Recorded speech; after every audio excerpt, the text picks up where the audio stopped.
Bonjour à tous, je suis ravi de vous retrouver pour une petite vidéo bonus de la formation à l'initiation à l'éducation thérapeutique du patient avec la thématique euh, qui est importance du jeu dans l'apprentissage en santé. Alors pourquoi je vous propose cette thématique? C'est parce que de mon côté je suis ingénieur en pédagogie en santé et de la formation avec une expertise autour de l'ETP, l'éducation thérapeutique. Et donc, sur le terrain, j'accompagne des patients en groupe, en individuel, et j'accompagne aussi des soignants, notamment dans les formations en éducation thérapeutique. Et le jeu, le ludique, est vraiment, vraiment un axe important des séquences d'apprentissage. C'est vraiment très important, notamment dans les conditions de vie difficiles pour un patient qui souffre d'une maladie chronique, d'aller vers le ludique, le jeu, et également pour les soignants en ville ou à l'hôpital, qui peuvent vivre des situations difficiles également, et des conditions difficiles.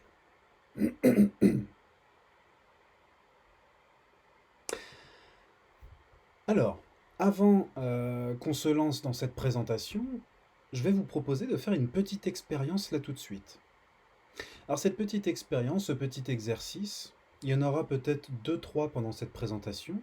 C'est vraiment très intéressant à pouvoir faire, à vraiment faire de votre côté, parce que ça va pouvoir mobiliser votre attention sur la suite des apprentissages.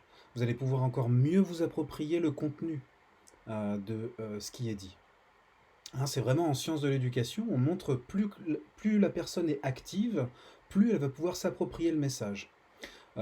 Plus elle est passive, moins elle va pouvoir euh,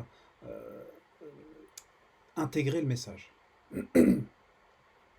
Et donc, dans cette expérience, faire une petite expérience d'un petit jeu qui s'appelle le portrait chinois.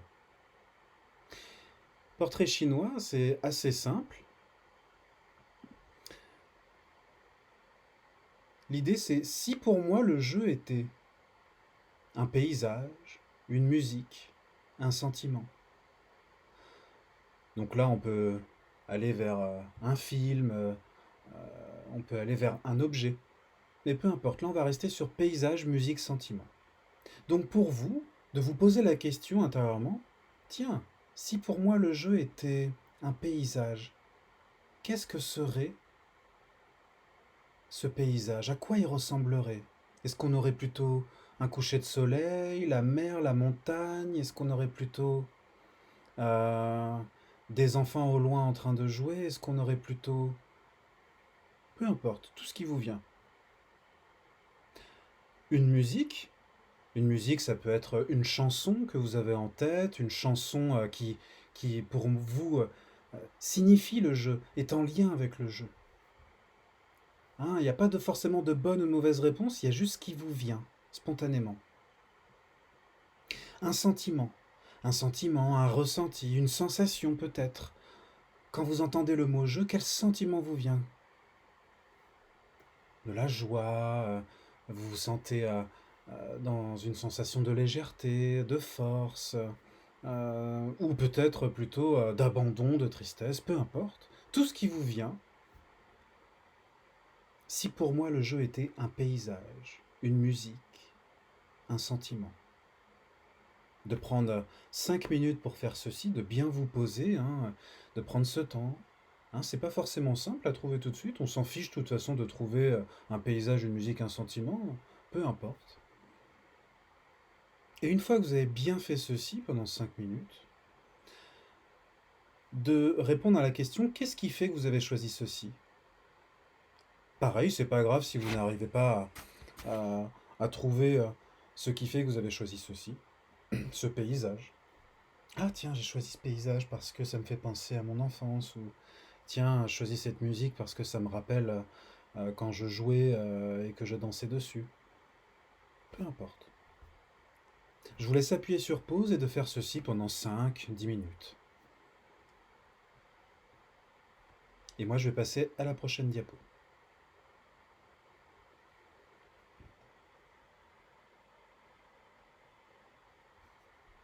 Alors, on va déjà un peu établir ensemble une forme de contexte autour de l'apprentissage et autour de la santé. Et le contexte qu'on pourrait, de façon un peu brève, le contexte qu'on pourrait avoir, c'est déjà dans un premier temps qu'on a différentes visions de l'apprentissage. Juste pour prévenir, cette présentation n'a pas la vertu ou la prétention d'être exhaustive. Il peut manquer beaucoup de choses, etc. Je me suis appuyé sur différentes revues bibliographiques et de mon expérience clinique et thérapeutique. Donc n'hésitez pas à pouvoir commenter si, selon vous, il y a besoin. Donc on a différentes visions de l'apprentissage où on a deux modèles qui s'opposent, qui se confrontent. Pardon. Un ancien modèle qui est encore bien là, à l'école, euh, avec l'idée que l'enseignant est plein de savoir et que l'apprenant est considéré comme vide. Donc il doit être passif et recevoir ce que dit l'enseignant. Il n'a pas son mot à dire, il n'a pas son vécu à mettre en lien. C'est l'enseignant qui donne. Et donc c'est descendant et à sens unique, c'est pas à double sens. Et donc justement, je parle du double sens. Et là, dans les modèles un peu plus récents, des pédagogies un peu plus humanistes, un peu plus actives, on a l'idée que l'enseignant et l'apprenant sont à égalité dans l'acquisition du savoir. C'est-à-dire que également l'enseignant a une posture un peu d'apprenant. C'est à double sens, c'est-à-dire que c'est une interaction pour que l'enseignant puisse s'adapter à ce que dit la personne, pour qu'on puisse adapter l'apprentissage. Et par conséquence, l'apprenant est actif dans ce processus, ce qui favorise les apprentissages.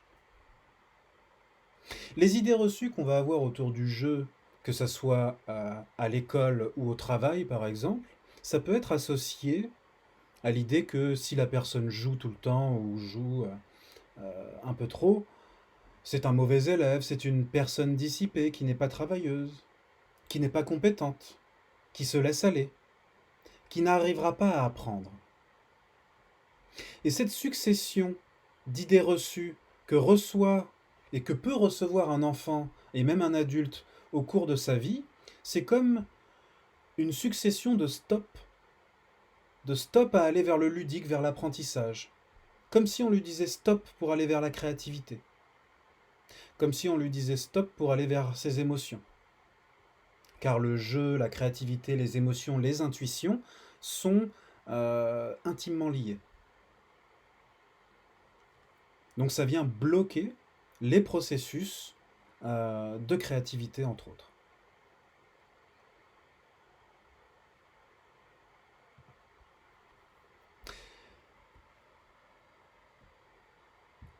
On a un contexte, le contexte dans la santé. Je rappelle juste que cette vidéo va durer peut-être 15-20 minutes, quelque chose comme ça.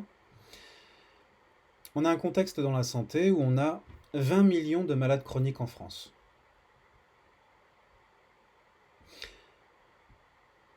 Lorsque l'on souffre d'une maladie chronique et que l'on souhaite apprendre dessus, on se confronte à des souffrances physiques, psychologiques et sociales.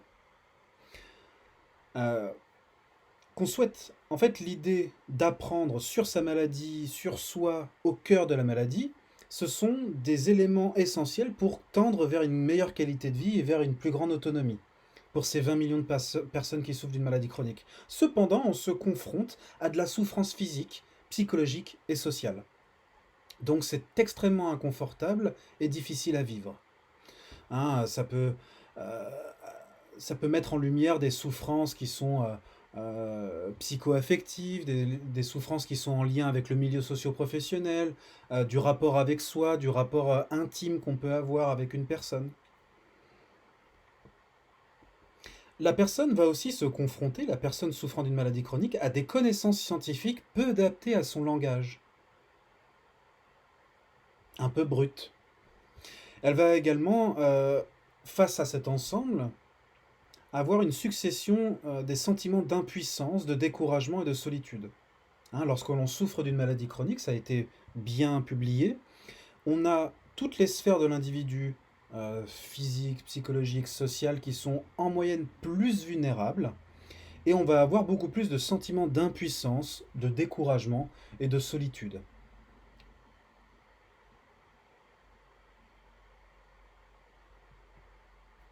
Mais alors, face à ce contexte, hein, ce contexte avec ses souffrances physiques, psychologiques, euh, sociales, affectent toutes les sphères de la personne, ce contexte également où le patient fait face à des sentiments extrêmement désagréables, décourageants, écrasant la motivation,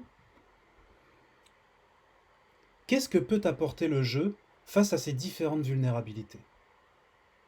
Et c'est ce que nous allons voir sur la suite de ce diaporama. De façon très brève, hein.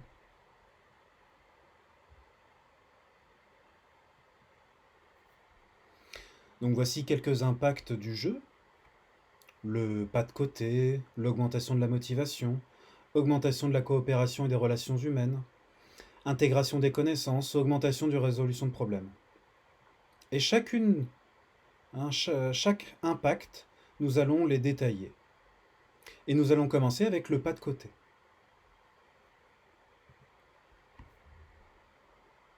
Donc, le pas de côté, le jeu nous permet d'augmenter notre capacité de pouvoir regarder sous un autre angle la problématique. Une problématique. Hein, une problématique qui peut y avoir au cœur de la maladie. Hein, qui vient un peu dédramatiser, apaiser un peu le regard qu'on peut avoir et trouver un nouvel angle, quelque chose d'un peu nouveau, un peu plus frais. On peut, pendant 10 ans, 15 ans, souffrir d'une maladie chronique et trouver un angle nouveau grâce au jeu. On a une curiosité qui va être augmentée grâce au jeu. Hein, c'est cette idée que le jeu est en lien avec l'enfance et ça représente l'enfance. Hein, je ne sais pas si vous avez remarqué, mais les enfants en bas âge sont vraiment dans une curiosité très élevée. Ils ont envie de tester beaucoup de choses, de mettre tout à la bouche, d'expérimenter le monde. C'est en grandissant hein, qu'on a un peu peur, il faut faire attention, attention, attention, etc. Et généralement, l'enfant en bas âge peut plus connecter un imaginaire où tout devient possible. Donc on a une diminution de l'effet du sentiment d'impuissance. Sentiment d'impuissance qu'on va avoir chez les personnes qui souffrent d'une maladie chronique. Quand on se connecte à cette part d'enfant qu'on a en nous grâce au jeu, on sent que le possible peut être un peu plus là, et on va diminuer le sentiment d'impuissance. Ce qui n'est pas forcément tout le temps vrai, parce que vous avez des personnes dans l'enfance qui sont plutôt associées à des sentiments d'impuissance très forts.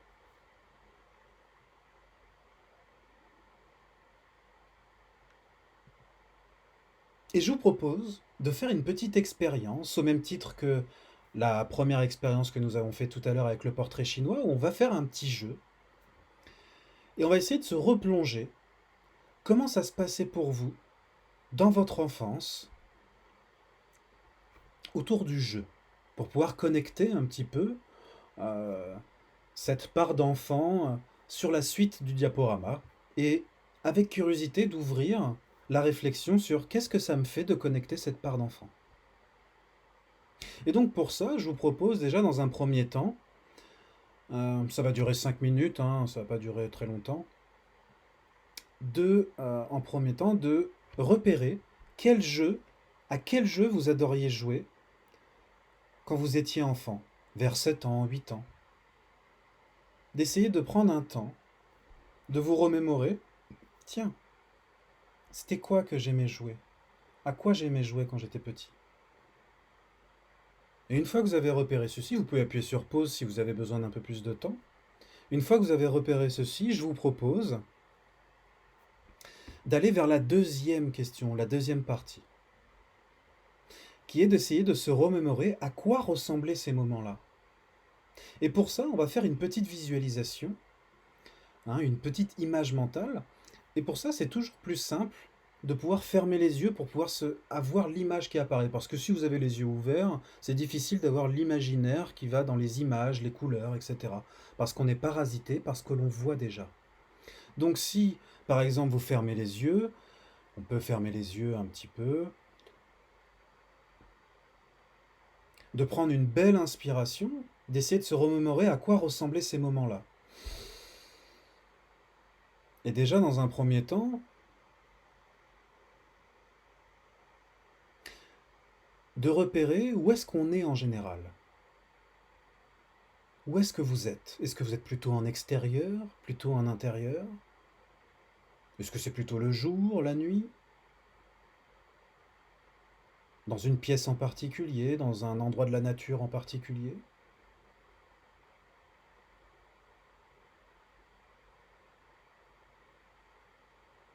Et vous pouvez poursuivre tout en fermant les yeux. Dès que vous avez pu repérer cet endroit-là, et dans cet endroit, est-ce que vous visualisez des objets,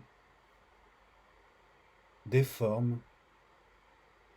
S'il y a d'autres personnes peut-être avec vous à ce moment-là? Et s'il y a des objets, des formes, quel style de forme? Est-ce qu'il y a des couleurs, de la luminosité? Et les autres personnes, vous pouvez observer s'ils sont en mouvement, s'il y en a, leur visage.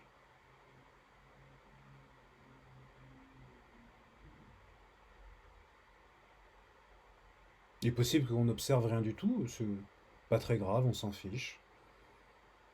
Une fois que vous avez repéré ceci, est-ce qu'il y a des sons particuliers à ce moment-là, lorsque vous êtes en train de jouer à ce jeu? Est-ce qu'il y a des rires? Est-ce qu'il y a des petits cris? Est-ce qu'il y a des paroles? Est-ce qu'il y a de la musique? Est-ce qu'il y a le bruit du vent?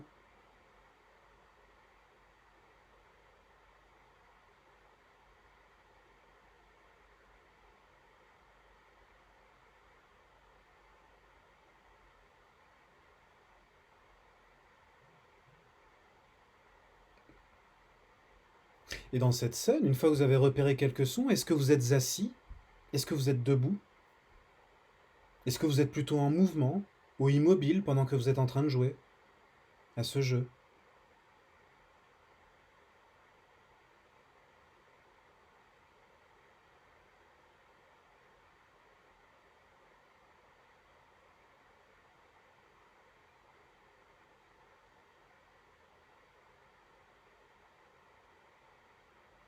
Et là, dans cette expérience, pendant que vous visualisez ce jeu, pendant que vous êtes en train de jouer, de vous remémorer ceci, comment se sentait ce petit enfant au moment où il joue?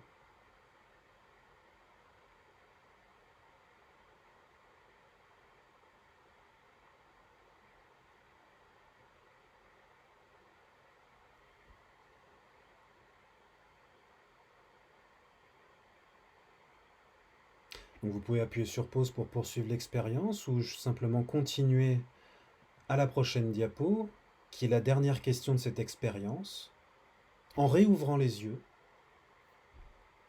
Comment vous vous sentez là tout de suite? Vous?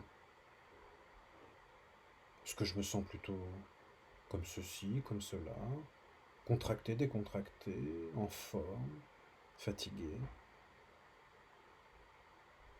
Je vous laisse appuyer sur pause et moi je vais passer à la prochaine diapo.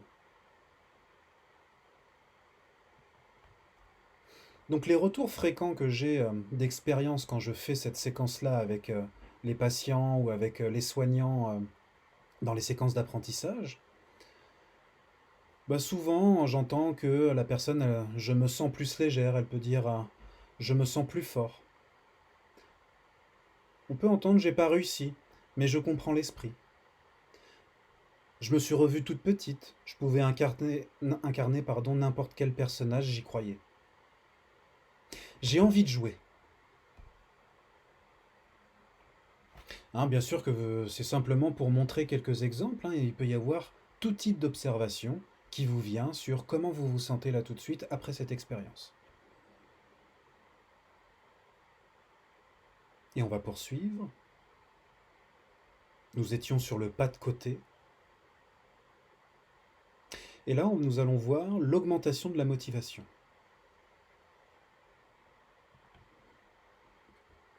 Donc la motivation de l'apprenant pour accomplir un apprentissage donné dépend de l'importance qu'il accorde au but final. Quel est le but final de ce jeu? Quel est le but final de cet apprentissage? Est-ce que c'est important pour la personne ou pas? Si c'est important, eh ben, ça va l'aider à être... si c'est important pour elle, par exemple, si la personne sent qu'elle a besoin d'apprendre autour de savoir réaliser ses injections d'insuline parce qu'elle n'arrive pas à les faire, parce qu'elle se fait des lipodystrophies, etc., et qu'elle en souffre, et qu'elle fait plein d'hypo, plein d'hyper, bah peut-être qu'un jeu autour de ça, il y aura une motivation importante parce que la personne va accorder une importance importante. Bon, je me répète sur le mot important, mais vous avez compris, je pense. De l'intérêt qu'il a pour la tâche, de la perception qu'il a de l'ampleur de celle-ci. Oh, est-ce que ça va être une montagne ou est-ce que c'est plutôt accessible? De l'attention, c'est-à-dire que on peut très bien avoir la motivation à pouvoir maintenir des comportements, des temps d'apprentissage. Plus on maintient notre attention focalisée dans l'instant présent, plus la motivation va être importante. Le sentiment efficacité personnelle de l'apprenant, c'est-à-dire comment la personne se sent compétente pour pouvoir réaliser cet apprentissage. Si elle ne se sent pas du tout compétente pour pouvoir réaliser cet apprentissage, ça va être difficile pour elle de cheminer dans cet apprentissage. Par contre, si elle se sent compétente pour pouvoir réaliser ce petit jeu, le petit jeu qui a été expliqué, exprimé, si c'est accompagné ce petit jeu, eh ben ça va l'aider à pouvoir être engagé dans ce petit jeu et donc dans l'apprentissage. Hein, j'ai mis 3 petits points parce qu'il peut y avoir plein d'autres facteurs qui vont favoriser la motivation à l'apprentissage. Hein, l'environnement va être très important s'il y a des environnements, ce qu'on appelle l'environnement capacitant, c'est un environnement qui va favoriser les capacités de la personne. Si on n'a pas le matériel qu'il faut, si on a un environnement où il n'y a pas le chauffage, par exemple dans une salle, et qu'il fait 10 degrés dans la salle, les conditions de la motivation à l'apprentissage vont être assez difficiles. Mais également, d'un point de vue neurologique, le fait de visualiser l'intention de l'apprentissage, c'est-à-dire si j'ai l'intention de prendre soin de moi, le fait de visualiser à quoi ressemble prendre soin de moi, par exemple prendre soin de moi, c'est être tout de suite au soleil et de faire cette vidéo au soleil et pas ailleurs. Parce que je prends soin de moi à ce moment-là. Et donc si je visualise à quoi ça ressemble, j'arriverai mieux à pouvoir apprendre dessus pour pouvoir aller faire ce comportement. Il y a plein d'autres choses qui sont des facteurs sur la motivation à l'apprentissage. Et dans le contexte des souffrances chroniques qu'on peut avoir quand on souffre d'une maladie chronique, ça peut fragiliser l'attention soutenue à celle-ci. C'est-à-dire que si toute la journée on a des douleurs chroniques, si toute la journée on a des émotions très compliquées à vivre, si toute la journée nous souffrons d'obésité et que notre tête n'arrête pas de dire t'es trop gros, t'es trop gros, t'es trop gros, t'es trop gros, t'es trop gros, et que on a un handicap dans toutes les sphères, ça va être très difficile de focaliser notre attention dessus. Ça va être une souffrance. Or, le jeu, le ludique, nous aide à aller vers une atmosphère agréable. Ça réduit le stress. On va augmenter le plaisir de la personne. On aura une envie, une curiosité plus importante. Donc ça va aider à maintenir l'attention, même sur des choses difficiles. Et en maintenant cette attention, hop, peut s'ouvrir l'expérience en tout entière, et l'expérience tout entière, on peut remarquer qu'il n'y a pas que de la souffrance. Parce que nous avons pris un temps de focalisation d'attention.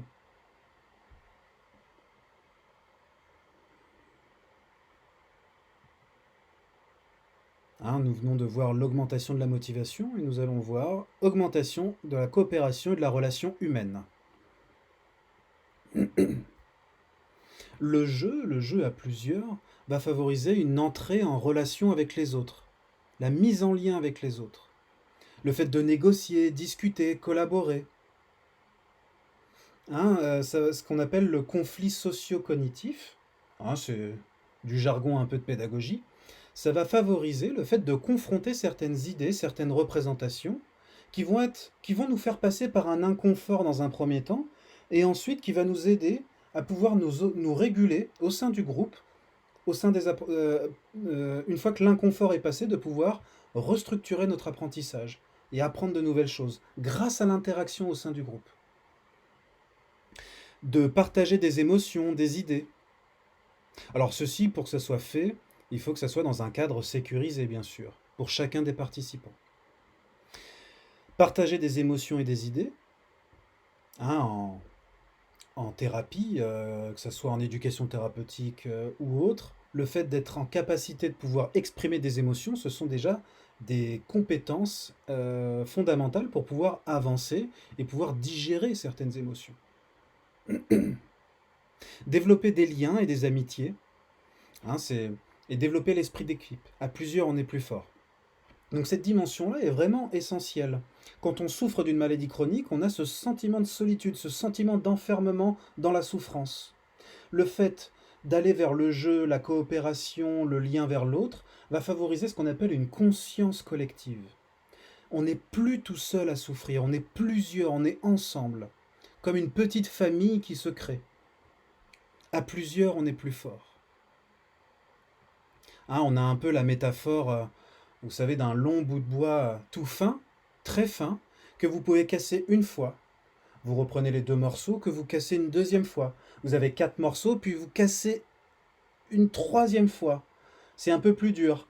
Et vous avez 6 morceaux, et ensuite, vous arrivez à casser une quatrième fois, et vous avez 12 morceaux, et là, vous n'arrivez plus à casser. Comme si la souffrance, grâce à la collectivité, le lien entre les gens, cette coopération, permettait d'être plus fort face à cette souffrance. Alors, c'est d'autant plus à mettre en perspective que les derniers résultats, les dernières études faites à Harvard, là, sur les 80 dernières années, une étude faite sur 300 000 personnes, nous montre que l'isolement social tue plus que l'alcool et le tabac. L'isolement social tue plus que l'alcool et le tabac. Donc, quand vous êtes en train de proposer un jeu interactif, coopératif, où il y a du lien qui se crée entre les gens, vous êtes déjà dans quelque chose de l'ordre de la prévention autour de cet isolement social, et vous êtes déjà dans quelque chose qui peut être quasiment thérapeutique. Et c'est une compétence qu'on essaie de travailler, bien sûr. Alors, attention au phénomène de compétition au sein du jeu, hein. La compétition peut écraser ces phénomènes. On va avoir un plus fort, des plus faibles, différents caractères, et ça va être les guidelines, en fait, le cadre du jeu qui vont nous aider à pouvoir protéger chacun, et bien sûr la personne qui anime ce jeu, qui protège chacun des participants. Et donc du coup de privilégier des jeux plutôt collaboratifs.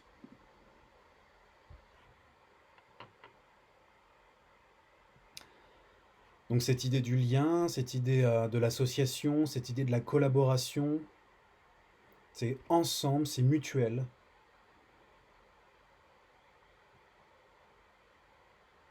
Donc nous venons de voir augmentation de la coopération et des relations humaines. Et là, nous allons voir intégration des connaissances.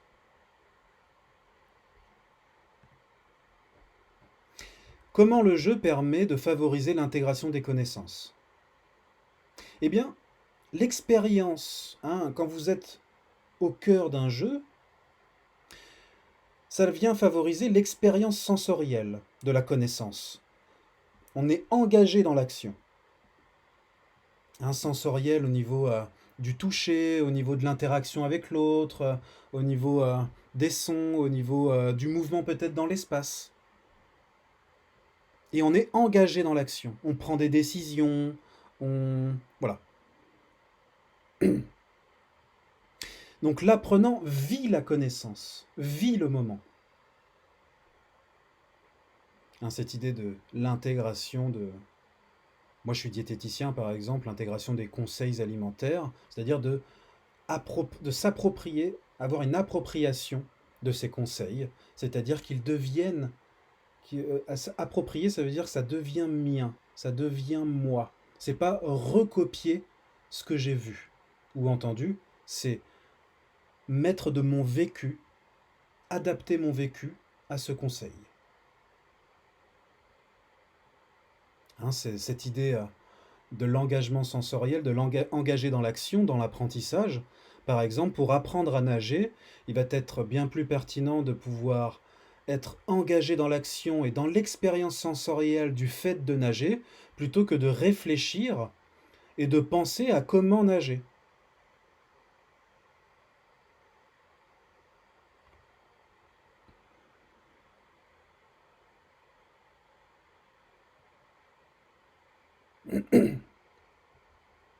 Dernier impact, même si ce n'est pas exhaustif, du jeu, nous étions sur intégration des connaissances, et là nous allons voir augmentation de la résolution de problèmes.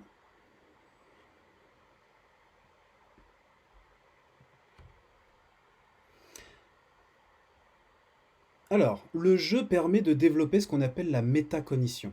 Alors qu'est-ce que c'est que ce mot particulier? C'est simplement, c'est de la même manière que ça permet de faire un pas de côté, que ça favorise le pas de côté de pouvoir regarder une problématique, une pensée.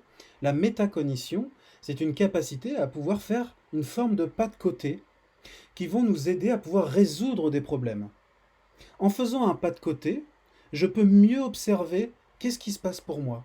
Par exemple, je sens que toute la journée, je suis tendu dans l'épaule, par exemple droite, je suis tendu dans l'épaule droite, je sens que j'ai des contractures, mais je ne prends pas conscience, je ne vais pas observer ce qui se passe. Par contre, si je prends un temps d'observation dans le corps et je sens que c'est tendu, je peux avoir le choix d'essayer de détendre un peu cette zone-là. Voilà. Je suis en train de faire une auto-observation, un auto-diagnostic. Je comprends que c'est tendu dans cette zone-là. Je juge qu'il est bon pour moi de pouvoir me détendre. Je planifie immédiatement, auto-planification, je planifie immédiatement d'essayer de me détendre. Eh bien, c'est ça la métacognition. C'est cette capacité à pouvoir observer les mécanismes mentaux, les schémas que nous avons, les connaissances que nous avons pour pouvoir penser dessus, avoir un regard dessus, une perception dessus. Et donc, on arrive à mieux résoudre des problèmes. On augmente la résolution de problèmes. Et cette métacognition, cette capacité à pouvoir auto-observer ce qui se passe pour nous, auto-diagnostiquer et auto-juger pour ensuite auto-planifier dans le temps ce qu'on va faire, eh ben c'est un maintien des compétences et des connaissances dans le temps. Ça va être du coup un garant de l'autonomie, de développer cette réflexivité sur ce qui se passe à l'intérieur. Hein, c'est ce qu'on peut avoir avec l'esprit critique, par exemple, etc. En psychiatrie, on aime bien parler, par exemple, est-ce que le patient a critiqué certaines choses? On aime bien avoir ce regard-là. Car par la critique et l'autocritique, on peut auto-juger et planifier de ce qui va être bon pour soi.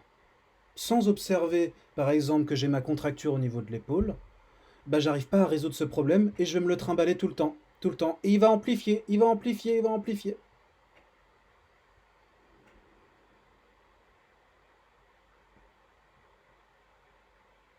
Et donc, on voit que le jeu peut apporter des effets très intéressants dans l'apprentissage, notamment quand on souffre d'une maladie chronique. Et l'éducation thérapeutique va être du coup très importante, puisque la culture de l'éducation thérapeutique, c'est d'être dans une pédagogie humaniste où la personne et l'apprenant est considéré comme à égal avec le formateur ou l'animateur ou l'enseignant ou le thérapeute, et égal par rapport aux autres aussi, et en capacité de pouvoir faire des choses. Donc on va le mettre dans une activité, il va être actif.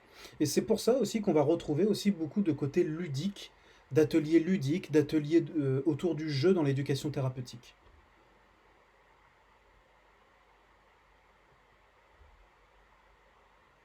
Hein, cette importance de l'éducation thérapeutique, elle peut se vérifier avec les méta-analyses qui ressortent autour de cet ensemble pour mettre un peu de sens et un peu de validité scientifique. On voit que dans 58% des patients, hein, une synthèse des méta-analyses de 500 études sur l'efficacité de l'ETP démontrée pour la majorité des études, 58% des patients ont des améliorations sur différentes dimensions. On va avoir des dimensions biomédicales sur l'hémoglobine glyquée par exemple. On va avoir aussi des dimensions psychosociales, plutôt sur la qualité de vie, sur l'handicap, sur la douleur. Et on va avoir aussi sur la réadmission hospitalière, etc.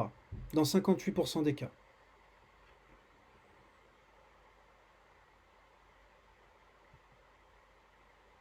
Et donc, quels sont les points clés de cet ensemble, de cette présentation?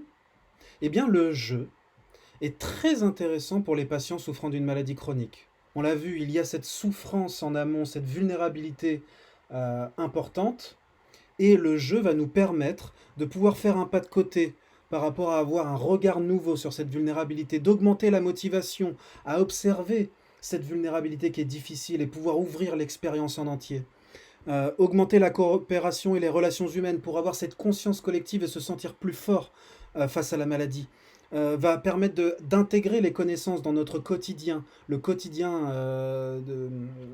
du vécu de la personne souffrant d'une maladie chronique. Et ça va augmenter la capacité à pouvoir résoudre des problèmes et donc son autonomie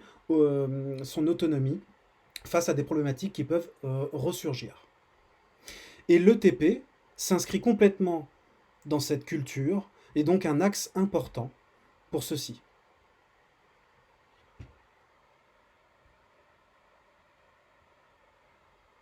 Et enfin, je vous propose de terminer avec une petite expérience qui est le même petit jeu qu'au tout début. Je vous propose simplement de le refaire là maintenant, pour voir comment ont bougé vos images, vos représentations, la façon dont vous représentez le jeu. Et de faire ce petit jeu du portrait chinois, si pour moi le jeu était un paysage, une musique, un sentiment, qu'est-ce que ce serait maintenant là tout de suite pour vous? Qu'est-ce qui fait que vous avez choisi ceci? Hein, vous pouvez appuyer sur pause et de vraiment prendre ce temps pendant 5 minutes. Hein, ça peut demander un certain temps avant que ça vienne, mais c'est plutôt quelque chose qui vient plutôt des tripes, plutôt que quelque chose qui est à mentaliser. Hein, les représentations autour du paysage, de la musique. Qu'est-ce qui vous vient spontanément? Ça peut être spontanément. D'appuyer sur pause, de faire ça pendant 5 minutes. Et moi, je vais passer à la prochaine diapo.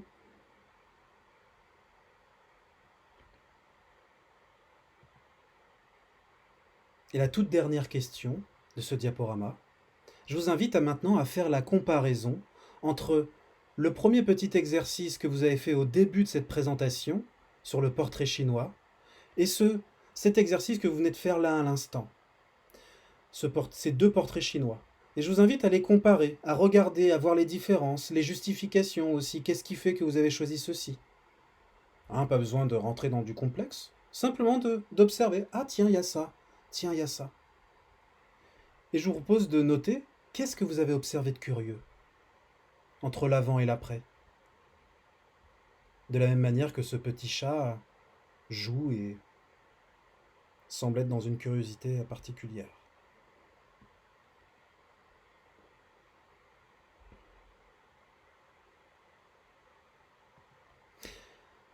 Voilà, je vous souhaite... voici une bibliographie. Je vous souhaite une très bonne continuation dans cette formation. Et puis je vous dis à bientôt. Au revoir.